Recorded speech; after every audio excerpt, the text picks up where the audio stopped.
Kinsey and I are so excited for this week's office hours because we're joined by Ema Klugman. You know her, you love her because she's a ride IQ coach, and I'm sure you're in her fan club and in her horses fan clubs like we are.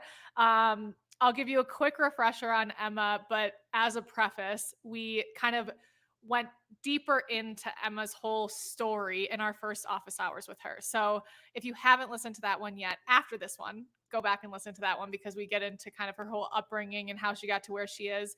But Ema is a fascinating and incredible human. She was born in Australia and then moved to Kenya and ultimately to the United States, and was introduced to horses at a young age, got into Pony Club, and like seemingly everything she does, she didn't dabble. She just decided to become incredibly accomplished. And when it comes to Pony Club, Ema is one of only 2 people in the United States who has gotten 3 A-level certifications, which prior to meeting Ema, I didn't know was possible, which makes sense since not very many people are doing it. But she got an A certification in the traditional Pony Club, and then, I mean, it's all traditional Pony Club, but the traditional A certification, and then in show jumping and in dressage. She's also competed up to the 5-star level. In 2021, she was the highest placed young rider at Kentucky with Bendigo, who, I mean, I can't even say his name and not get like heart flutters. She's Bendigo's mom. I mean, that's my favorite claim to fame for Ema of all of the things. And she brought him up through the levels, which is just amazing. So, yeah, we love Bendigo, and huge congratulations are in order because Ema's also really fresh off of a huge weekend. So she was at the Bromont Nations Cup this past weekend with Bronte Beach, and they finished in 5th in the 4-star short, which is incredible. So Ema, congratulations on that. I'll try to wrap it up here, but she's also been on the Australian High Performance Next Squad, which is how Australia identifies future Olympic riders and World Championship riders. And of course, that's a very well-deserved position that she's in. And yeah, so go back to our first office hours if you want to hear how that all came to be. But in addition to that, Ema also graduated from Duke University last year and went right into George Washington University Law School. So she is juggling a lot of things. And today's topic is about being like juggling riding life as an amateur. And I don't think Ema really qualifies as an amateur, and definitely not in the sense that the rest of us do. But this topic, Kinsey actually reminded me initially when I was like writing the description for this, I was thinking this topic was like, if you have huge aspirations as an amateur, how do you balance work and family and all of the other demands of life and still like rise in the sport? And we definitely will touch on that. But Kinsey reminded me that this topic came out of a request that a member made. And she was saying, as an amateur, she doesn't really know how she fits into the eventing community, which I think a lot of people can relate to that because riding is an individual sport and sometimes it's lonely. And there's just a lot to figure out about where you fit and how you fit and how to make it most fulfilling. So I apologize for being so long-winded. Ema, we're so happy to see you and to use this office hours as a way to catch up with you. And given all of the demands that you're balancing, I know you still have horses to ride tonight. So we appreciate you so much. Thank you for taking the time to chat with us today. Yeah, thank you, Jessa, for that very nice introduction. I am very excited to talk about this topic and also to continue the conversation with anyone who wants to. I don't think we'll get through all the problems and solutions in an hour, but I'm passionate about the topic and frankly still trying to figure out the balance of it myself. Yeah, I mean, I'm sure that it's one of those things that you never land in a place and you're like, I got it. But you can have some kind of guiding insights that you follow, that you develop along the way that kind of help you understand that you're on the right path and things are going the way you're trying to get them to go. So with that, I will hand it over to Kinsey. And for anyone listening, I'm going to continue practicing being concise at the beginning. And I'll try to keep it concise so we can hear as much from Ema today as we can. And if you have questions, comments, feedback, anything, as always, put them in the comments and Kinsey and I will relay those over to Ema. Yeah, absolutely. So, Emma, I think a good place for us to start with this is just to get your perspective on like how you're managing it. So, I know that you have about a million things going on in your life, from going to law school as a big part of it, and then you're also like always putting out new articles on Eventing Nation and Jumper Nation, and just how do you, what's your kind of perspective on how you approach the sport as somebody who's also pursuing a career alongside of it? Yeah, it's a big question. So, I mean, from high school and certainly college, I've been juggling doing the horses and doing academics. And, to some extent, the academics had to come first, sort of particularly in college and then also in law school. If it was between doing 20 minutes more of training or studying for an exam that was really important, I'd, probably study for the exam. But if it was between, you know, going for a cross country school versus reading 2 more cases, I'd probably go for the cross country school. So, you just have to kind of think about what makes sense for prioritizing what matters. Um, I think, you know, being in school is in some ways nice because you have a little control over your schedule and you can apportion your time for studying when you have time to. And so I actually had classes in my first year of law school just in the afternoons and the evenings, and so I was able to train in the mornings, which was really nice. And then I would study kind of during the day and a bit at night and sometimes sort of early in the morning, depending on the horses' schedules. This summer, I've actually been working at a law firm, and so my schedule is not quite as flexible. I work from 8:30 to 5:30 most days. And so I either wake up really early and ride, which honestly in the summer is not the worst thing anyway because it's so hot here in Maryland, or I ride after work.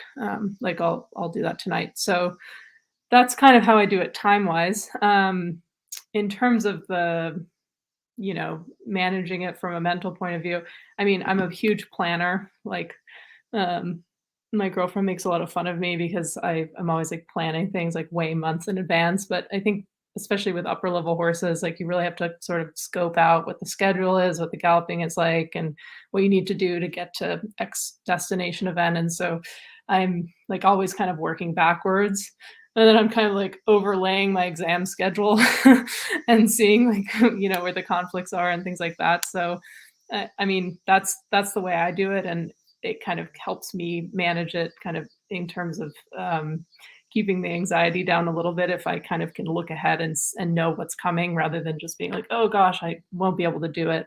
Um, I do think that I often think that more is possible than it actually is realistically. Um, I was driving up to Bromont on Thursday last week, and I had arranged to do a couple of work calls in the car. And of course, we were going through the Adirondacks, and the service was awful. And so I was like, I shouldn't have, promised that I could be on these calls. I'm learning to maybe be a little more realistic about some things.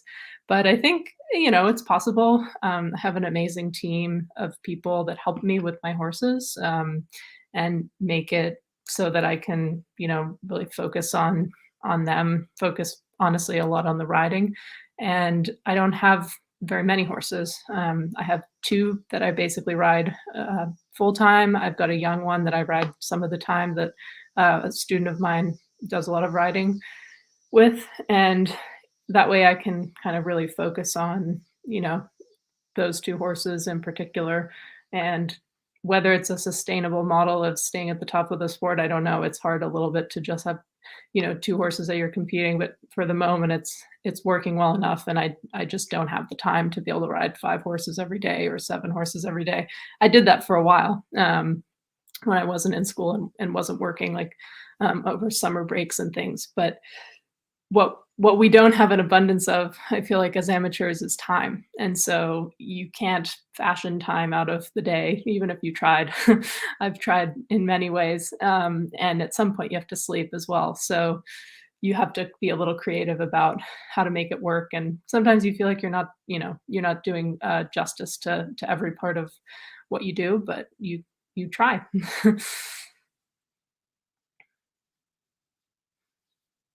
for tonight's office hours, it came to mind that some people say like Beyonce also only has 24 hours in a day. And I was like, Beyonce, like Emma only has 24 hours in a day.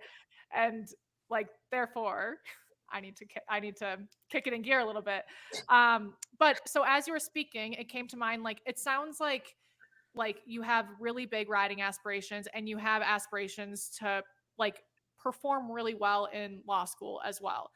And then you mentioned the work calls, and you've always been so generous with me and Kinsey and contributing to Ride IQ and doing things like this, which, side note, when the day comes that you say you are too busy, we will be so okay and happy and like still cheering for you. So you're always welcome to say no, because like it has to happen. But also Kinsey mentioned like writing articles.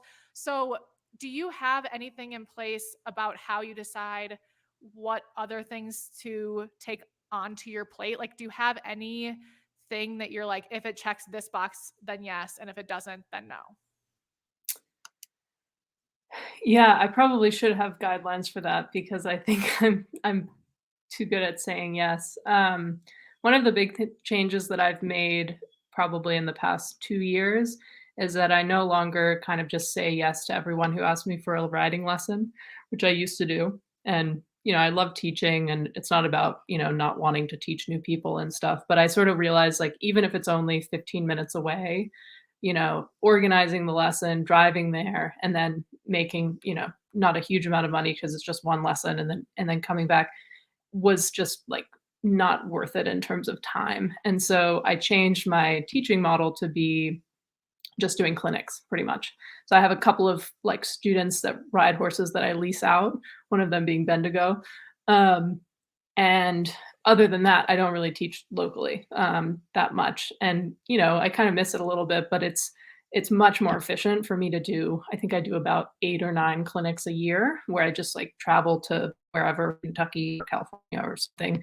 I just get there on the day. Everything's like organized. I teach for 10 hours. I go out to dinner, like go to bed, wake up the next morning, teach for another 10 hours, get on a plane and go home. And it just makes it more efficient. So like that's one type of thing. And I'm kind of like, happy with my decision to do that because I was realizing I was just kind of saying yes to every random lesson.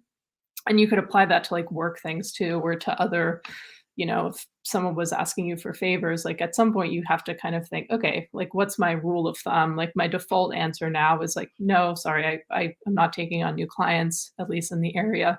But like if I'm doing a local clinic, I'll say like, I have this thing coming up in 2 weeks, or, occasionally I'll be able to have more availability. But that's one example of kind of like setting a bit of a boundary. From a work point of view and like an academic point of view, I think my rule is sort of like, if it's something that's really going to be impactful or important in terms of like career development and professional development, I'll really try to prioritize it. You can do like a million networking things in DC. I don't know that they're all that valuable, but like I try to do a bit of that. Or if I have like a friend hosting some kind of like law related talk, or they're bringing in a speaker or something, like I try to attend those types of things because I think it's really good exposure and you end up making connections that way. But you're not able to do everything. So you just kind of have to make a judgment call. And, sometimes I feel like I'm kind of doing it because I'm supposed to, and I'm not actually getting that much out of it. And I'm getting better at kind of being like, okay, this isn't going to help me that much. And it sounds very self-interested, but you do need to do things that are kind of like helpful for you kind of in the long term. And I feel like, especially as sort of a young person, going into a new like industry for me, like going into the law, it's important to figure out kind of where I fit and what makes sense going forward from that point of view. So I don't claim to to have the answers in that regard, but there are a lot of similarities with the horses, being like a horse professional and being a professional in other industries where, you have to figure out like what you actually like doing, and then who are the people that are kind of going to help you get to where you want to be. Yeah, I think that's like it. I don't even think that I would describe that as selfish at all or like self-interested. That's just like being or using your time effectively and making sure that you're not just like agreeing to everything because you think it's the right thing to do, or it's the path other people are taking. That is something I've like really learned over time, is like picking and choosing the networking events or the types of things like that I'm feeling like, okay, yeah, I'm actually going to be able to talk to people. Like I'm not going to just like sit in this area and like not interact with anyone for an hour and a half and just leave and be like, that was a huge waste. So I think that like is a really great way to approach your time. One thing, like you just said, like you're trying to figure out like where you fit in your like law world and in just like the legal career space. How do you kind of think about where you fit in the eventing world? Because I think it can be kind of hard because you are pursuing this big career along like in conjunction with also being a top level eventer. How do you feel like going to events and being like, yeah, like this isn't my full-time job, or what is your thought process around that?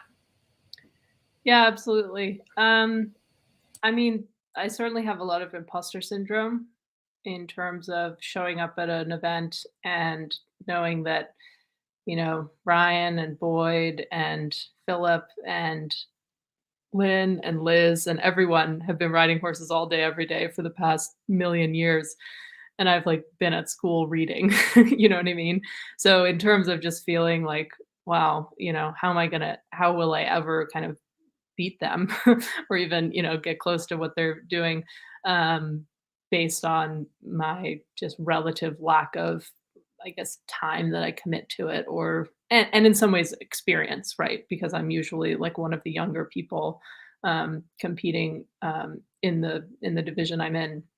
So that's certainly how I feel like I fit, when I get there. And I think in some ways I kind of just think I'm just going to do the best that I can. And I I am a competitive person, and I think that it's hard to compete at the top level without really wanting to do well and without sort of having a desire to win. But one of the things that I've learned, especially in kind of producing horses, is that your goal really should just be to do better than you did the last time, right? It shouldn't be whether you win or whether you're in the top 3 or the top 5 is kind of just luck, right? It's just based on how the other people do. And so really, if you can just improve, 2% or 1% or 5% over your last performance and do that consistently, you'll slowly get a bit better. And maybe the other people are improving by that amount too, in which case you're probably going to stay, about the same in the rankings. But, eventing is so unpredictable. If it's wet or if it's, a horse breaks down or something like that, anything can happen. And those things are outside of your control. So I think I'm getting a little bit better about just being kind of realistic. Okay, this is where the horse is at. Like, Bronte Beach, her flying changes are not consistent. She's not going to she's not going to be the top dressage score at the 4-star level because of that, right? And so I can't be unrealistic going into the show and get there and be like, oh God, do a clean flying change. Like it's going to take a little while for that to happen. And she's not going to make the time yet, right? She's 10 years old. And so like I shouldn't kind of just show up somewhere and think like I'm just going to be Liz Halliday Sharp and make it happen. And that's okay. I'm just trying to get a little bit better each time, and then the chips kind of fall where they may. So I definitely feel that a little bit. Like I'm always feeling like I'm a little bit, I don't know, below the practice level of the other folks that are out there competing. But one thing that I've noticed a little bit is that when you're eventing for 50 of the 52 weeks of a year, you get really exhausted.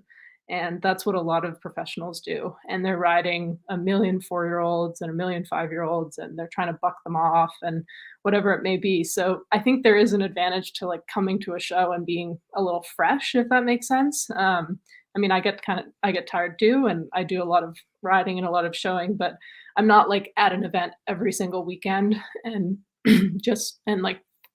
going around the place and teaching a million lessons, like, because my kind of long-term kind of business model, if you would like, is to be like, to not have the horses being the source of my income. I'm not going to be like forever kind of beholden to having to teach a million clinics and ride all of the young horses on the weekends. Not that I don't like young horses, that they're fun to ride, but every professional will tell you that they would rather kind of like have a Sunday off than go beginner novice, on their third, 4-year-old, that they just kind of have to do. So I think there's advantages to it if you think about it a little bit more. But on first pass, I'm always showing up at a show and thinking, wow, these guys have just got such an advantage over me. And so I have to train in a really focused way because I don't have as much time as they do to, I don't get to jump 5 horses in a row in a morning, or 7 or however many. So I just don't have exactly the same amount of kind of time that I put in. But if I put in time in a really focused way, I think I can still be competitive. I love all of that. I especially love what you said about approaching each show as an opportunity to get better from your last one. Like it helps break down the pressure a little bit, but also like one of my favorite quotes is comparison is a thief of joy. Because once you start going down that road, you're just like, I mean, there's always someone and that person is not as good as you are in something else. But of course you're Right. not, that's not what you're comparing based on. Um, and I also find it really interesting because especially getting more of an inside look into top riders' lives and businesses through Sinead's podcast, In Stride. I mean, I've learned so much about like I think it was Sinead saying like there have been times she's at an event going into warm up and like wondering how does the hay get paid for this month? And so what your approach is like, it's a different approach, but it kind of seems like a different approach is helpful in this sport. Is your do you know what your ultimate aspiration is? Is it to have a career in law and can like continue doing these two things in parallel? Yes, that is my goal. And given follow-up question because it's been on my mind.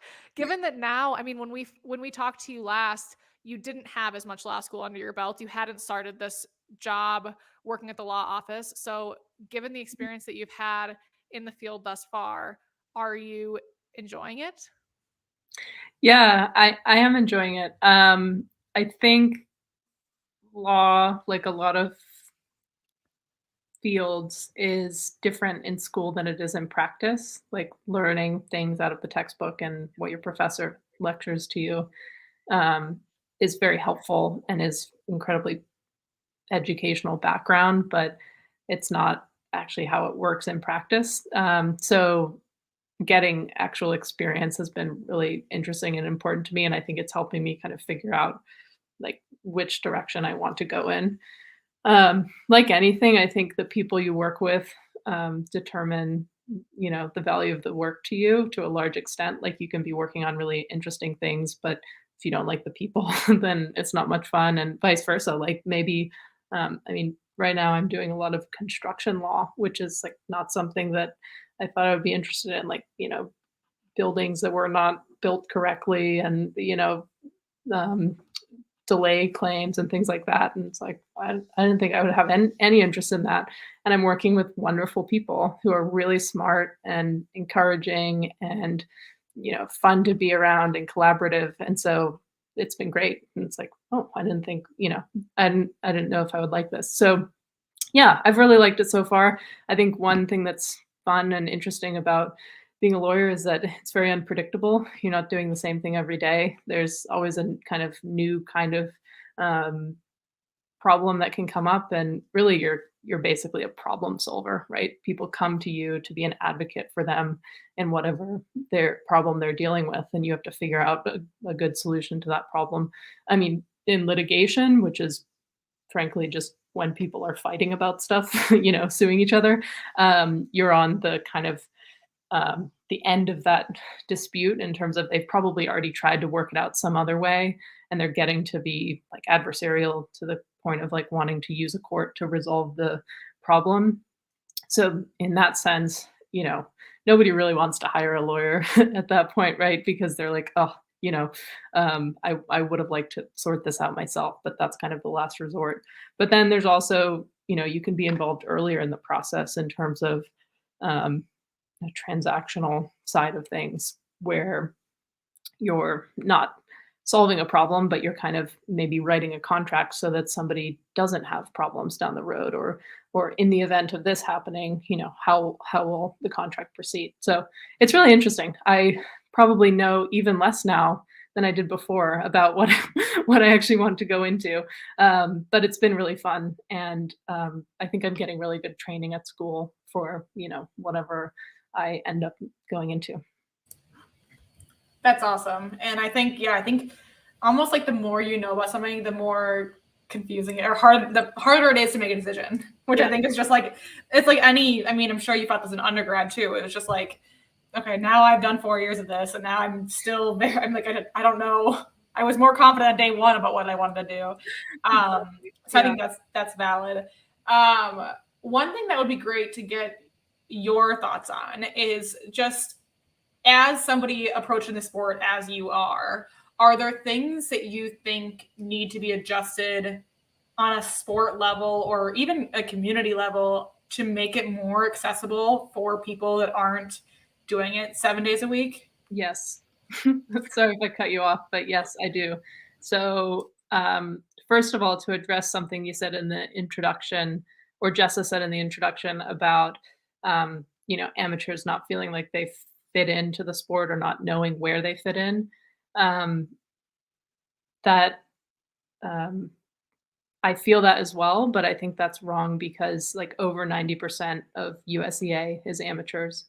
So we are like the sport, like the headlines are about the Olympians, but in terms of like what is happening on the ground and who's at the shows day to day and who's volunteering and, you know, the parents of the kids who are getting into eventing, like all those people, they're not professionals. Like most of us are not professionals. So the notion that you don't have a place in this sport where the majority, the overwhelming majority of people are the same as you is kind of sad in a way, right? That you feel like you don't have a spot in it. So I think I don't have the solution to like solving that problem, but I think that if we could make the sport more amateur friendly and kind of amateur focused in some ways, in terms of maybe championships or like headline events that people can work towards that are like for amateurs. I know the AECs has like they have like amateur divisions more and things like that that are kind of goalposts for folks.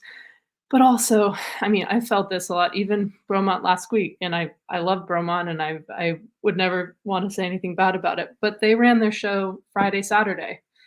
There was nothing on Sunday. And like, I guess I drove home on Sunday, so that was good. So I could get home so I could go to work on Monday.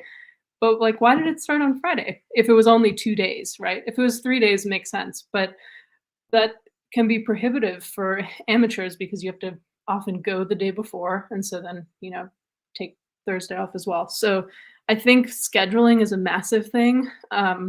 Show jumping does a much better job with this. Their Saturday classes are all the amateur and child adult jumpers, like amateur classics, all that kind of stuff are on Saturdays and Sundays. So like they've structured it so that a working person can like go to the horse show when they're like not working. Whereas in eventing, a lot of times it's not that way. So, and not to say it's all badly scheduled, but I think organizers kind of just will listen to, what the professionals are saying about like this schedule works for me and whatever, without considering, that the majority of their riders are going to be working full time. So those are some examples. I think we can do a lot to make amateurs and also juniors feel kind of more supported in the sport. I think, having good journalism that focuses on people who are coming up in the sport or who are, doing like amazing things in terms of, there was a story on USCA a little while ago about this woman who was like a pilot, like a full-time pilot for something, who was also like a very like an upper level eventer. Like that was really cool. People like that where, and you don't want to make it kind of just headline the people who are doing like crazy stuff. Like you don't have to be a pilot and whatever to do, but or like, someone who's like a mom to 3 kids who's also like, going to the novice area 2 championships or stuff like that.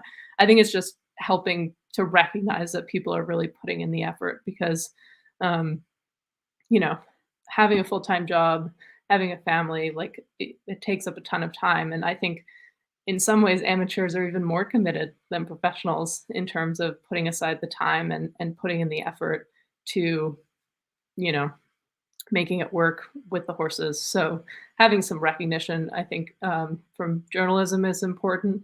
And then having like online forums and discussions. And I mean, Ride IQ is amazing for this. I've seen firsthand how people are, people really kind of come out of their shell and are really happy to finally have some kind of community, even if it's online, to talk about this kind of stuff. I love that. And I'm already picturing, like you said, we are the sport. And I'm like, okay, we have social media people helping us now. I want a graphic that just says we are the sport because it's so true. Mhm. And I also, you're such a pro because you basically just responded to the prompt of this office hours without I pulled it up to make sure that we were looking at it, but like you just went ahead and responded to it, which is great. um, but I think that I in reading this, so the member who brought it up, her name is Shannon, and it actually was prompted by listening to InStride, which makes a lot of sense because InStride is right in line with, the inside look into the professionals, like the Yeah. small minority of the people who are doing this from sun up to sundown and have aspirations at like Olympic or world championship levels. Um, and you can feel lost when that's everything you're consuming.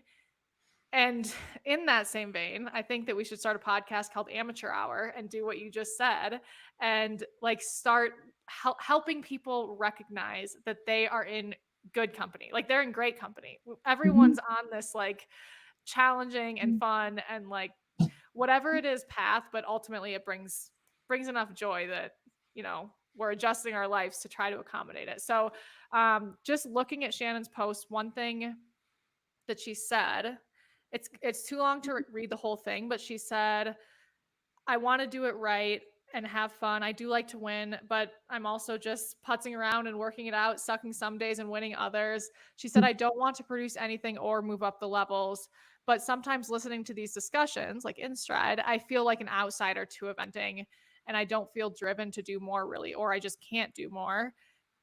Anyone else out there, how do you find coaches and clinicians who are happy to help adult amateurs be safe and have fun? And then number 2, how do you keep growing and learning without moving up the levels?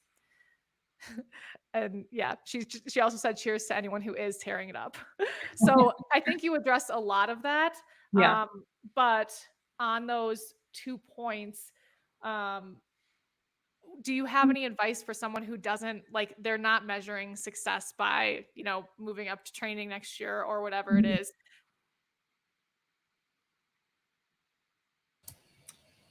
Is she frozen for you too, Emma? Oh, Yeah. Sorry, you just froze at the end there, Jessa.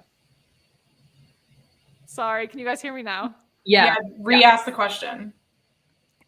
Basically, do you have any advice for someone who isn't aspiring to like move up to training or novice or whatever it is, but wants to find fulfillment in the sport and feel like this is where they should?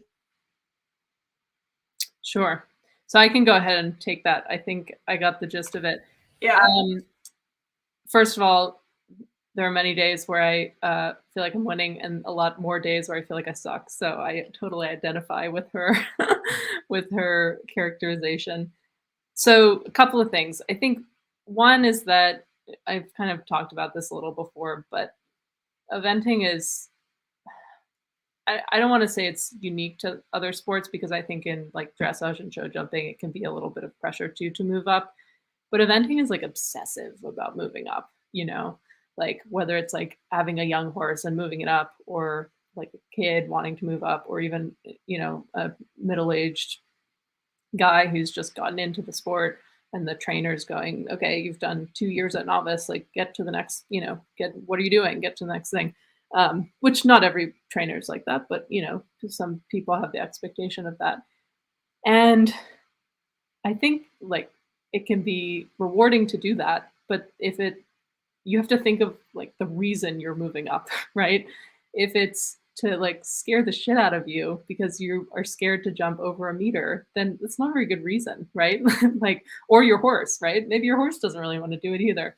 And if it's to impress your friends, then that's probably not a good reason either. So I think, if you're really honest with yourself, or to impress your trainer, or to like, make them feel like they, a lot of trainers I feel like get kind of, what's the word? Kind of like their ego increases because of like their students, doing well. And to them, what that means is that their students are at a high level. Like, I just like when my students come off the course and they're like smiling, right? Like they had a good time, their horse went well. Or, I like when they come off the course and they go, wow, that felt like really easy. Or, it was so much smoother than the last time. Like there are quantifiable things besides the level that you're at that I think are really important.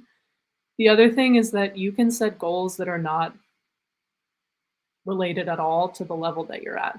And they don't even have to be necessarily related to like the score that you get. So in dressage, you can think, okay, I want to get like below a 32, which is a quantifiable thing, but you don't have control over what the judge thinks of you, right?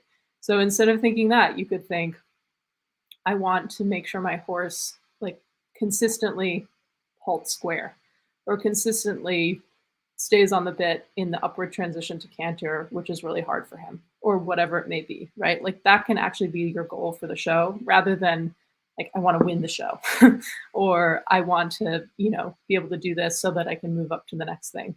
I think a major problem with eventing, which I don't think is going to change, but just is a feature of the way that it's set up and scored, is that if you go double clear in show jumping or cross country, nobody, unless it's really dangerous and the TD like pulls you over, or you get some dangerous riding penalty, like going way too fast, or having, being totally disorganized, or, the horse being very, very out of balance.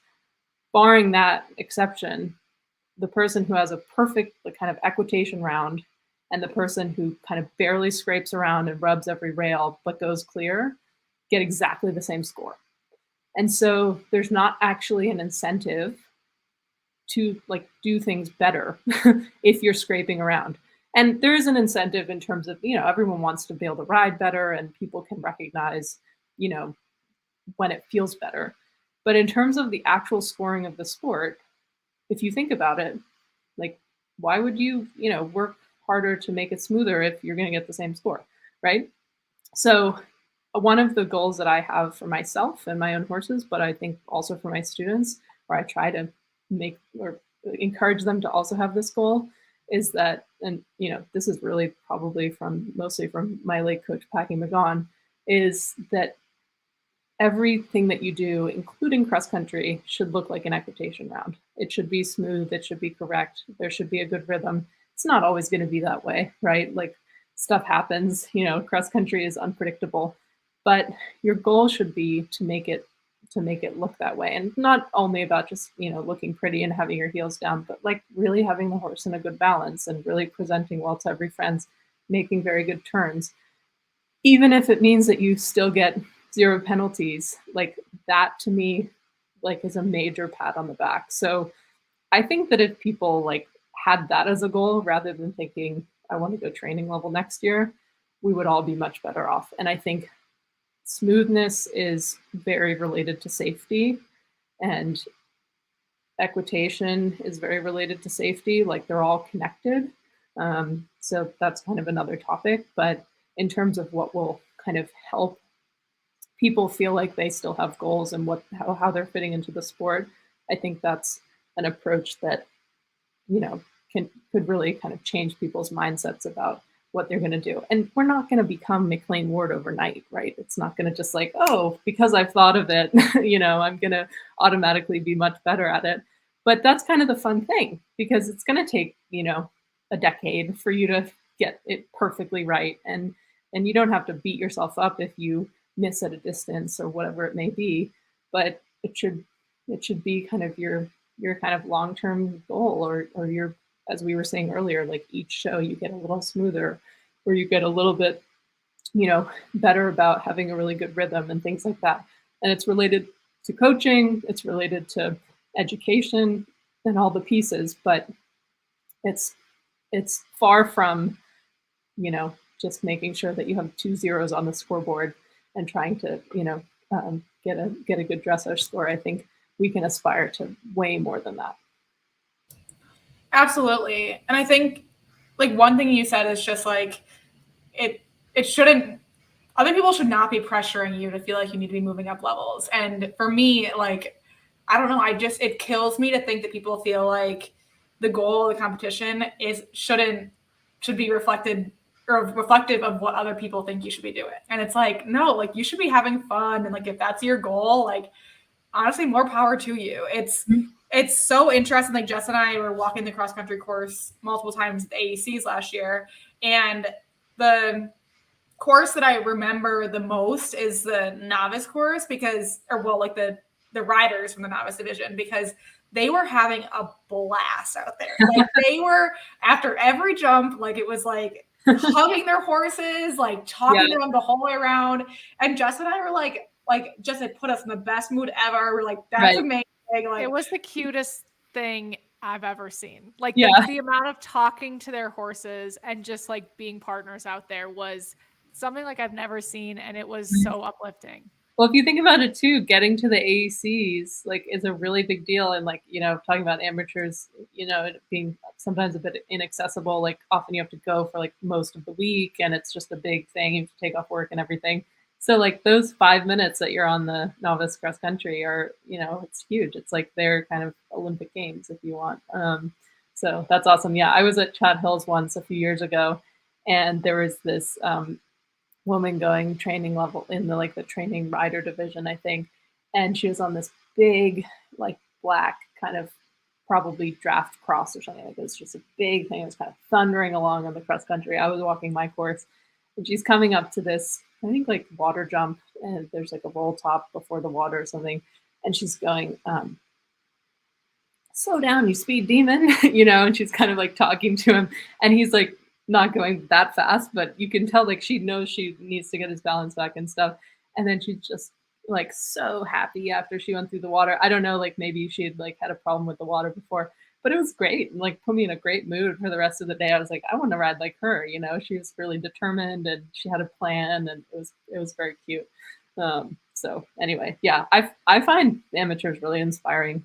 You can tell they love, it, because it's so hard to find the time and the resources and frankly the energy to like do this when you have another job. Like I find them to be almost like more committed and like enjoying it more than like most professionals are, because professionals, it's their job. So sometimes you don't want to go to work. You may not want to go to the horse show and go do what you want to do. And hopefully most professionals like it, because, it'd be kind of sad if they were doing horses if they didn't like it.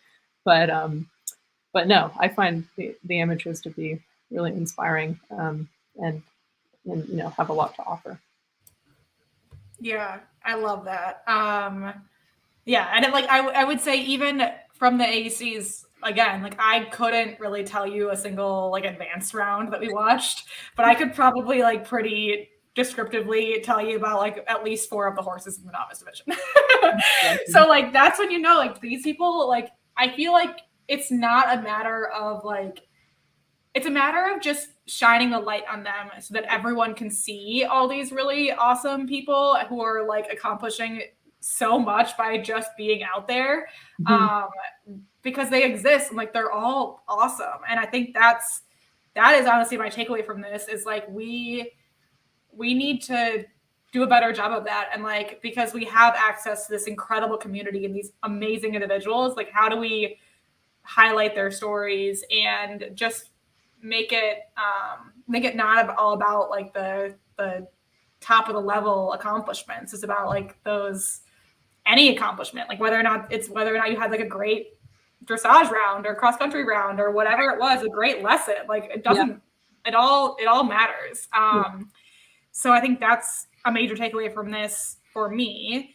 One thing that you mentioned is just like the scheduling of the competitions so that the people who work, it's like convenient for them to go on Friday and Saturday or Saturday and Sunday rather than like Wednesday and Thursday, whatever it is. There does seem to be this like hard balance of my understanding of the reason they put the upper levels on the weekend is so that they can get more people to watch it. And so like if they're trying to get the sport to be more like televised or whatever it is, like if it's on the weekend, people can go and watch, but that's counterproductive for the people who are trying to compete in it at the lower levels, who then have to compete on Thursday and Friday or whatever it is. But like, how do you, I mean, I know there's no like easy answer for this, but what is your perspective on that? Yeah, I mean, the truth is, I think in the long term, the sport is really going to have to depend on getting kind of more media savvy or into the media more.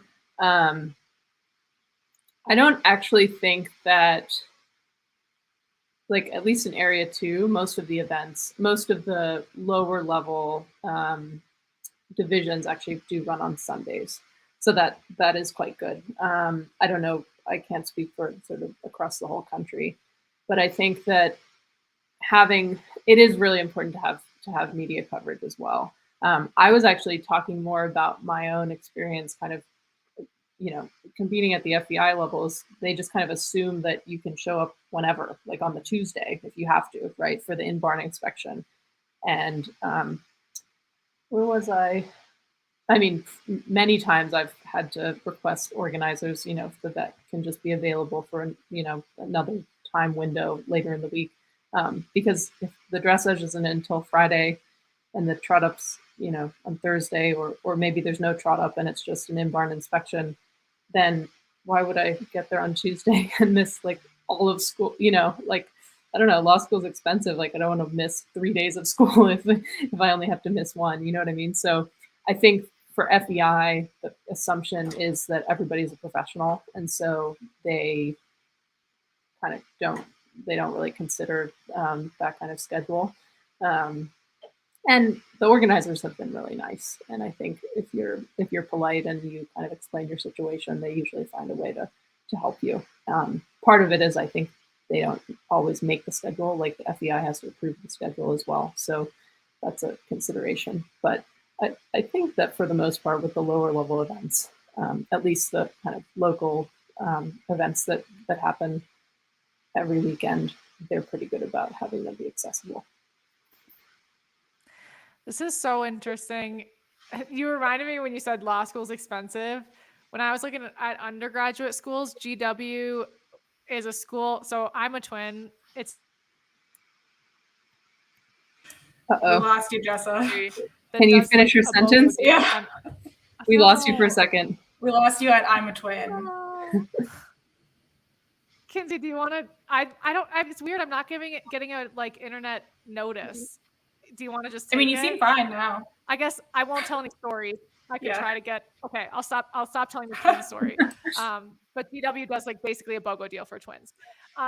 Okay, my question. One reflection is, like when you guys were talking about what your goals could be, like I think it's super underrated and would be really awesome if people started having like joy and fun be part of their goals too. Mm-hmm. Responding to what people have said about feeling lonely in the sport, do you have any advice for fostering community, or has anything worked for you to help you on this journey in a solo sport have the support that makes it fulfilling and just that you need? Yeah, no, I think it's a big one because obviously we mostly compete as individuals, even at the upper levels.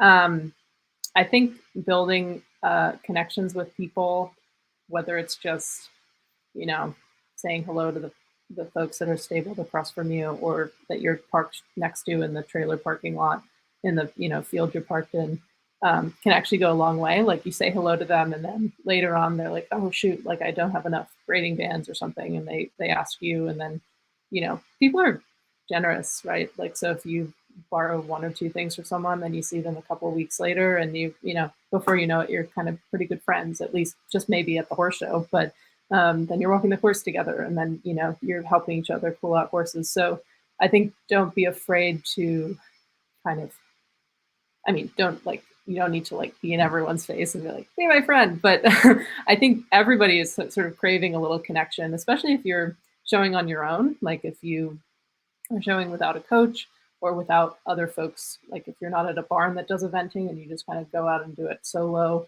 or if you keep your horse at home and go to the events on your own, like it's really nice. And I think comforting to have somebody there that obviously in the event that something doesn't go well and you need someone to give you your hand, but even when it does go well, someone to be back at the trailer, like, pouring you a drink or whatever it may be, right? So I think that's a really nice thing. I do think that it's not the easiest thing to always feel like you can have connections. And one thing that I've kind of realized among upper level riders is that everybody kind of looks scary, but they're not, if that makes sense. Like obviously, people are focused on their competition, and when they're riding their horses, they're often, really focusing on that, which they should be, and we all should be. But if you kind of think that everyone is like not willing to talk to you and is just like in their own head and is super competitive, that's like not eventing, like eventing's so different than even from show jumping, right? Like people, like I ask people in the warm up all the time, like, how is this riding? Like if their groom comes over and they've just been out scouting the course and watching how the corner combination rides, like I'll come over and say, hey, what did they say? And nobody has ever said like, I'm not telling you, you know what I mean? Like everybody shares information. And like, I'll do that for other people. Or this weekend at Bromont, we actually kind of carpooled up there, which was quite fun with some friends from New Jersey. We like drove kind of halfway and then kept going with them and shared a truck and trailer, which was nice. Also just more efficient for fuel purposes. We went up with the Aironi's Ariel, who was also in the 4-star, and she went a bit after me. And so she went out on foot and kind of looked at different parts of the course and then was running back and told me about it. And then she was in the warm up when I finished, and I ran over to her and told her how it had ridden, like just being kind of friendly and helping each other out. I mean, obviously we were like staying together and stuff, so I knew her well, but everyone's sort of willing to help out. And I think you should assume that people are like friendly rather than assuming that they're scary, which, I'm not very good at still. Sometimes I get intimidated. But even I remember like at Kentucky, there was this German woman, Anna Seymour, who was like really nice to me. And she was like, oh, I was like so happy when, when you got around, and like she was talking to me the next morning. I'm like, I've never like said hello to you in my life. Like, who are you? But she was really sweet and kind of like cheering me on. She had like no reason to, right? So anyway, people really do have good intentions. And I think if we all kind of are a little braver about just being more friendly, then everybody will feel kind of more included.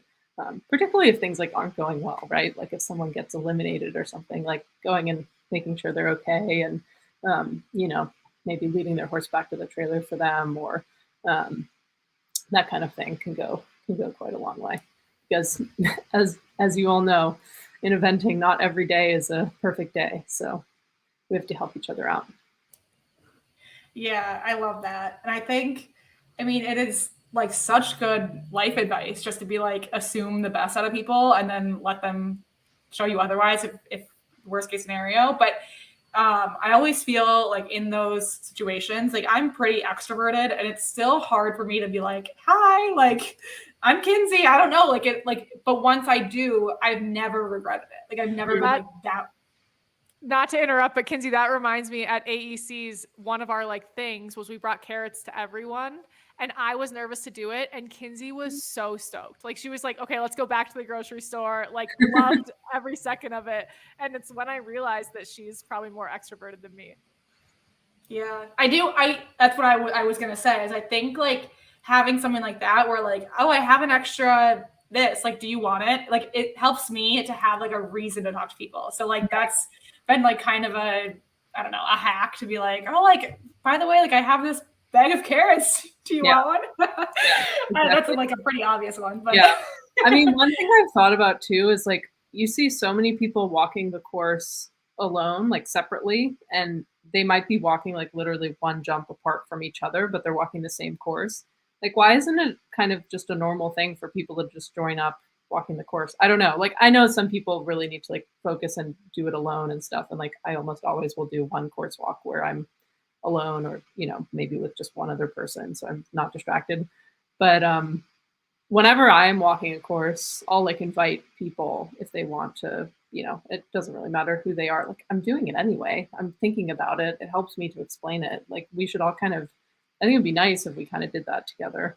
And you know, sometimes I'll be walking with someone and they'll kind of notice something that I didn't notice, or like ask a question about the approach, like, why would you go that around that tree instead of here? And I'm like, oh yeah, that's a good point. We should probably, you know, we should probably go over there. So that sort of thing, that's information sharing, I think could be really nice if we just kind of fostered that environment. Yeah. Yeah, I totally agree. And I know we're coming up on the hour here, and I don't mean to ask you kind of a big question, but I wanted to get your thoughts on this quickly. And so sorry, sorry Okay. about that. But you have been on a number of teams over your career as a rider, like including this past weekend. And how do you think that that's part of it? Like, should there be more like team events for people to feel like they're like a part of something with other people? Like, how have you felt like those give you a sense of like community just by getting to know those people over the weekend? Or what are your thoughts on that? Yeah, I think that would be great. I mean, I haven't been on that many teams. I was like in Pony Club, so we were always on teams when we went to the competitions. And I mean, this Nations Cup was the first like senior team, I guess, that I've been on. But yeah, I think it would be nice if it was a feature of more competitions, because, you know, in some ways it's a little more pressure because your score is kind of counting for the team. So that can feel, you know, like you have to make sure that you know, carry the team or whatever it may be. But from the point of view of like being collaborative and like knowing that somebody else has your back and that someone else like kind of cares about how you do, is really nice. I mean, I think in Pony Club they did that really well, because it also made kids like help each other, you know, whether it was like tacking up or cooling out the horses, like because you had your group of 4 people, and you knew that, you know, it wasn't only competitive, but you did know that like your scores mattered from a team point of view. You were going to like do everything you could to sort of help out your teammates. So I think it would be really nice. I know that some events do that, like at Virginia Horse Trials, they have some kind of amateur team challenge, I think, and they have a couple of other shows that do that. I think the college teams are really cool. When I've been at shows that have those, I'm like, whoa, this is crazy. Like, people have their like foam fingers, and, you know, they're like cheering like crazy. I'm like, wow, my horse is gonna like, you know, bolt out of the warm-up arena because the person before me, you know, had a clear round in the college, you know, it's like feels like a basketball game or something, right? Like, they're going wild. But I think that's great, because then also, I mean, when you have a team, and I don't know fully how the college teams work, but it seems like you can have quite a few people there. And it's also nice because like if you don't have a good weekend, you can still like cheer other people on, right? And feel like you're part of like something larger than just what you're doing. And to me, that's really nice. Like, I think I've had the best time at shows where I've actually like trailered there with someone else, or like gone with other people, not necessarily on a team, but kind of gone with like kind of a crew of people, or arranged a stable with people that I know. Because then, you know, you get back from dressage and someone's like, how did it go? And you're either like, oh, it felt great, or like, my horse was crap and, you know, couldn't get it on the bit or whatever. But like, either way, you can kind of like, you know, have a little bit of a laugh about it. And the person can either be like encouraging or congratulatory or whatever it is, rather than you just getting back and kind of being like, oh, you know, I didn't have a good dressage test. Like, I feel pretty down about it. So I think it would be great. I'm open to ideas about creating that. I think it would be a really nice thing. And, you know, obviously we have the people to do it. I think it could even be driven by competitors. You know, we could decide that we want to have our own teams, and it you know, in some ways it's a kind of governance thing, and maybe the USCA should think more about how to do that, but nothing's stopping amateurs themselves from coming up with some kind of idea and putting it in place and seeing how it works. And I don't know, they certainly could have alcohol as prizes. I feel like it would be appropriate. So it would probably be really fun and a fun team environment. What a perfect question, because I think you guys are onto something, and I think we need to have a Ride IQ team somewhere. Yeah. I love anything that builds camaraderie. When I've been hearing like Dorothy Crowell and everyone behind Barnes Staple and the other classic events, like it seems like those kind of have some camaraderie built in with the Yeah. grooms and just like you need help, Yeah. which is cool. Okay, we're at the hour, but I do have one very quick question just Sure. to end with is, what's something in your life right now that's sparking gratitude or joy amongst all of this, busyness and work and all of the things? I would have to say probably I retired my 5-star horse last year, and he's been going around training level with a student of mine, and he's not easy to ride. So she's done a good job kind of getting to know him, and he's still can be a little naughty and strong and all the rest of it. But it's been really fun for me because it was less than a year ago that he was still at the top level, and he was part of my life for so long. But I feel the farthest from sad about it. It's so gratifying to watch him enjoying himself, and to watch him go around, and he's perfectly sound, and he's really happy, and still enjoying the sport. So I think, yeah, that's really rewarding, and knowing that I kind of made a good decision to do that is also important to me. So that's been fun. I mean, he's probably going to be running off with people around training level for like 10 more years. So he shows no sign of slowing down, but we're trying to keep him nice and happy and just keep learning from him because he's the professor. That is love, people. That is like, I have chills from my toes to my head. That's the cutest thing ever. We actually got to meet her on the course walk in Kentucky, and she just like mentioned that she's riding Ben, and we're like, I mean, then Kinsey and I became more starstruck by her than we did by Kyle and Buck, who were giving the course walk. Well, that's super special, and we're so happy that he's happy and still doing his thing and being naughty sometimes and being good sometimes. All right, Emma. Well, I know you have horses to ride and things to do, but like we said at the top, like we can't thank you enough for being part of this, for just like letting us know you. You're amazing. We're always cheering for you, whether you're doing things or resting, which I hope that you do rest. One of my questions was going to be about rest, but we'll talk about that next time. I hope you rest sometimes. And we are your biggest fans. So whatever you're doing, thanks for letting us be in your circle. Oh, well, thank you guys for letting me be in your circle. I really appreciate it. I'm pretty inspired by what you all do too. So thanks a lot. Have a great night. Thank you. Thanks, Emma. You too. Everyone else, thanks for being here, and we'll see you